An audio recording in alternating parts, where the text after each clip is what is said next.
வணக்கம். இன்னைக்கு கறி சமையல்ல நெல்லிக்காய் ரசம் நல்ல டேஸ்ட்டாக எப்படி செய்கிறதுன்னு பார்க்கலாம்.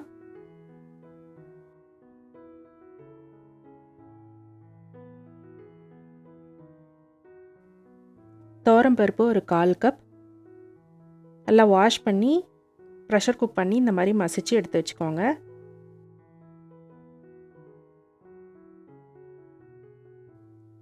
அன்றைக்கி நெல்லிக்காய் ஒரு 5 எடுத்திருக்கேன். இந்த மாதிரி கீரி எடுத்துக்கோங்க.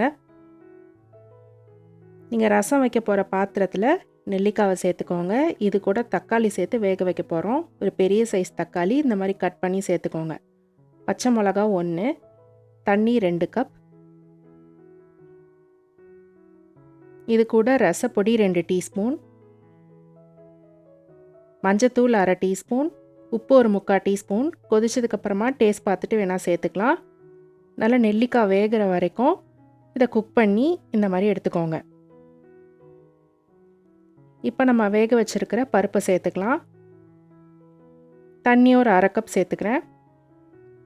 இது கூட கருப்பட்டி வெல்லம் 1 டீஸ்பூன், கொத்தமல்லி ஒரு 1/4 கப். கருப்பட்டி வெல்லம் இல்லைன்னா நார்மல் வெல்லம் கூட நீங்கள் சேர்த்துக்கோங்க. இது அப்படியே கொஞ்சம் கொஞ்சமாக கொதிக்கட்டும். தண்ணி ஒரு 1/2 கப் சேர்த்துக்கிறேன். இப்போ தாளிச்சிடலாம். எண்ணெய் 2 டீஸ்பூன் விட்டு கடுகு 1 டீஸ்பூன்.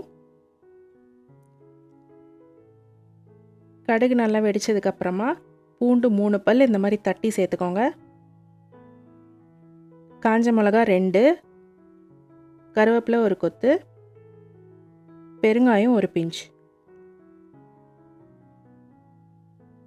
நம்மளுக்கு மிளகா நல்லா கருப்பாகிற வரைக்கும் ரோஸ்ட் பண்ணி சேர்த்துக்கோங்க. உப்பு டேஸ்ட் பார்த்துட்டு தேவைப்பட்டால் ஆட் பண்ணிக்கோங்க.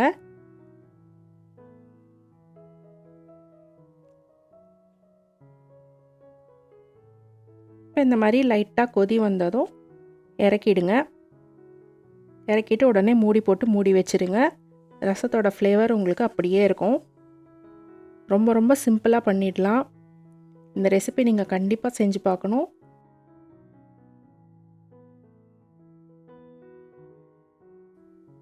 நல்ல டேஸ்டான ஹெல்த்தியான ரெசிபி.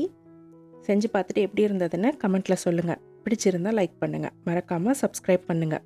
நன்றி.